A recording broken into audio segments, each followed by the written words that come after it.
Losses for European stock markets this morning as risk appetite erodes during the course of the session due to a number of negative economic data releases. The FTSE 100 index in London is currently down about 73 points, while the DAX index in Germany is off around about 83 points. And in the currency space, the euro is struggling against the dollar. The dollar is somewhat firmer, while the commodity-linked currencies are all weaker, particularly the Australian dollar and the South African rand. And in the peripheral bond market space, both Spanish and Italian bond yields are spiking higher as risk appetite remains on the back foot and investors opt to choose more of a risk-averse tone ahead of more US economic data out later in the session. Good morning, I'm Ishaq Siddiqi and welcome to another daily market bite. I'm going to give you a quick idea of what's going on in financial markets today. So overnight we had a strong session in the US and similarly in Asia. That was on the back of some poor US economic data. GDP for the first quarter dipped slightly to 2.4% from 2.5%. We also had a tepid pending home sales release, and jobless claims in the US also rose. And that almost suggests that the Federal Reserve may not look to taper quantitative easing soon, as the state of the US economy is still somewhat fragile. Giving investors some hope that we won't see an immediate withdrawal of liquidity by the Federal Reserve. That pushed up US stocks and helped Asian markets. Japan's Nikkei staged a bit of a recovery after steep losses in the previous session. Going into the European session this morning, before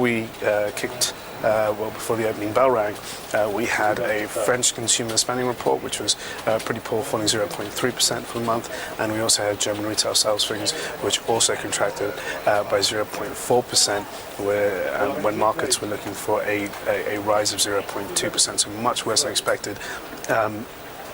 The economists reckon that it was due to the cold weather in both Germany and France and mainland Europe during the period that sapped demand for consumer spending, but on the whole it doesn't paint a picture for the start of the second quarter for the Eurozone economy. We've already seen France dip into recession in the first quarter and Germany just about escaping a recession, so investors are quite nervous about the result of the Eurozone GDP figure for the second quarter, and today's data does suggest that we're in a prolonged recession in the Eurozone and one that's going to be very difficult to get out of.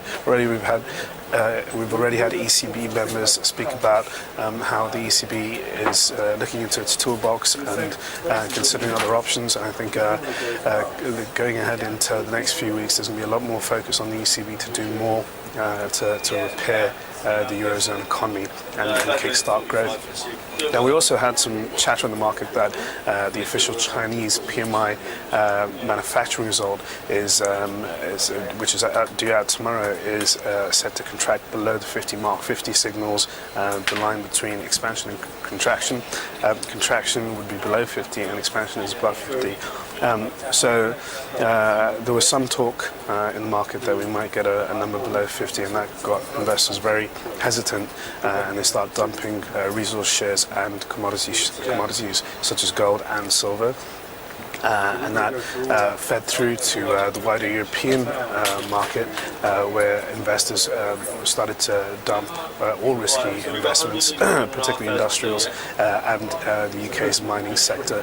So on the whole, not a pretty picture, and investors are going to be cautious about China. The number out tomorrow. This week we already had the OECD downgrade global growth forecasts, so a lot of worries about global growth and the slowdown that we've seen recently, and at the same time the IMF warned on China's outlook, downgrading GDP forecast for 2013.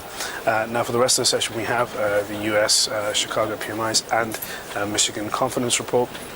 Those two numbers are going to be eyed very closely as they will offer some insight as to where the Fed will stand on quantitative easing at its next policy meeting, and ahead of the non-farm payrolls numbers, which are out next week, and those are going to be stealing the spotlight for next week.